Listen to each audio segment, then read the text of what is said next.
اللہ نے یہ نہیں پکارا کہ وہ کیا عطا کرے گا، دولت، صحت، کامیابی، کچھ نہیں۔ بس یہ فرمایا کہ اتنا دے گا کہ تم راضی ہو جاؤ گے۔ یہ ایک بے حساب اور لامحدود وعدہ ہے۔ اور خوشی اور راضی ہونے میں بھی ایک فرق ہے۔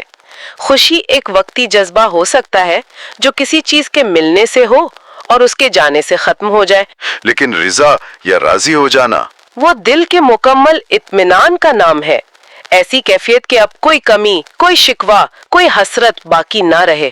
یہ اطمینان کی وہ آخری منزل ہے جہاں انسان کو لگتا ہے کہ اسے وہ سب کچھ مل گیا جس کی اسے کبھی خواہش تھی یا جس کی اسے ضرورت تھی۔ یہ اللہ کی طرف سے محبت کا سب سے بڑا اظہار ہے۔ لیکن پھر وہی سوال پیدا ہوتا ہے، جب انسان مایوسی میں ڈوبا ہو، جب اسے حال مشکل لگ رہا ہو، تو وہ مستقبل کے ان عظیم وعدوں پر یقین کیسے کرے؟ یہ ایک بہت بڑا ذہنی چیلنج ہے۔ اور سورت خود اس کا جواب دیتی ہے۔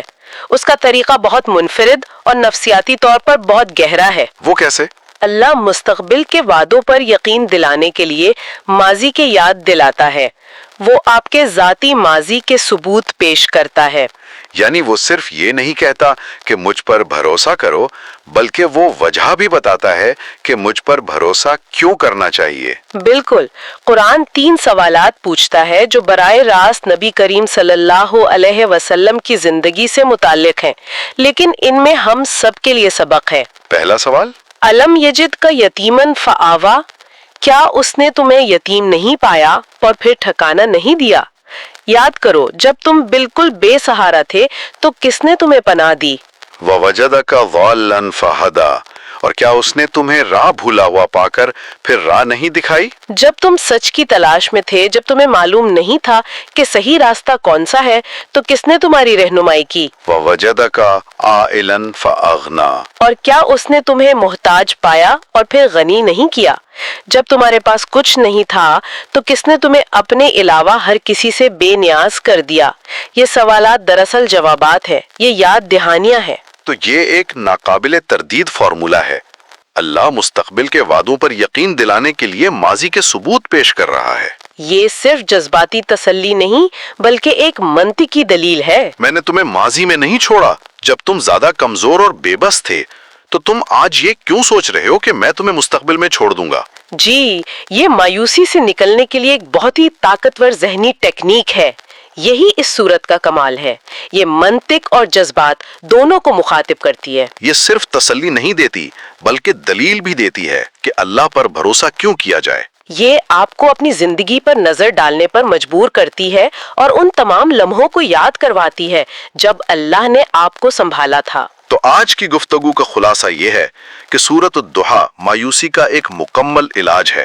یہ ہمیں سکھاتی ہے کہ روحانی خاموشی ہمیشہ اللہ کی ناراضگی کی علامت نہیں، زندگی میں تاخیر کا مطلب انکار نہیں ہے، اور رات کی تاریکی کا مطلب سفر کا اختتام نہیں، بلکہ یہ صبح کی آمد کا پیش خیمہ ہے۔ اور اس صورت کا عملی اطلاق یہ ہے کہ جب بھی دل بوجھل ہو، جب بھی مایوسی حملہ آور ہو، تو اسے پڑھا جائے، اسے سمجھا جائے۔ یہ ہمیں اللہ سے بدگمانی دور کرنے، اس کی رضا پر راضی رہنے اور مایوسی کو امید میں بدلنے کی دعا سکھاتی ہے۔ یہ یاد دلاتی ہے کہ جس رب نے ماضی میں سنبھالا تھا وہ حال میں بھی ساتھ ہے اور مستقبل میں بھی بہترین سے نوازے گا۔ یہ ایک ذاتی خط ہے اللہ کی طرف سے ہر اس دل کے نام جو خود کو تنہا سمجھتا ہے۔ یہ گفتگو اس دعا پر ختم ہوتی ہے کہ اللہ ہمارے دلوں سے بدگمانی کو دور فرمائے اور ہمیں اپنی رضا پر راضی رہنے کی توفیق دے، ہماری مایوسی کو امید میں بدل دے اور ہمیں کبھی تنہا نہ چھوڑے۔ آمین۔ اس گفتگو کو ایک آخری سوچ پر ختم کرتے ہیں۔ ماخذ ہمیں بتاتا ہے کہ آزمائشیں صبر کے ذریعے مقام بلند کرنے کا ذریعہ ہو سکتی ہیں، تو یہ سوچا جا سکتا ہے کہ اگر یہ خاموشی کا دور اللہ کی ناراضگی کی علامت نہیں، تو کیا یہ ممکن ہے کہ یہ کسی بڑی تیاری کا حصہ ہو؟ کیا یہ خاموشی اس عظیم عطیے کو قبول کرنے کی صلاحیت پیدا کرنے کے لیے ضروری ہے جس کا وعدہ کیا گیا ہے؟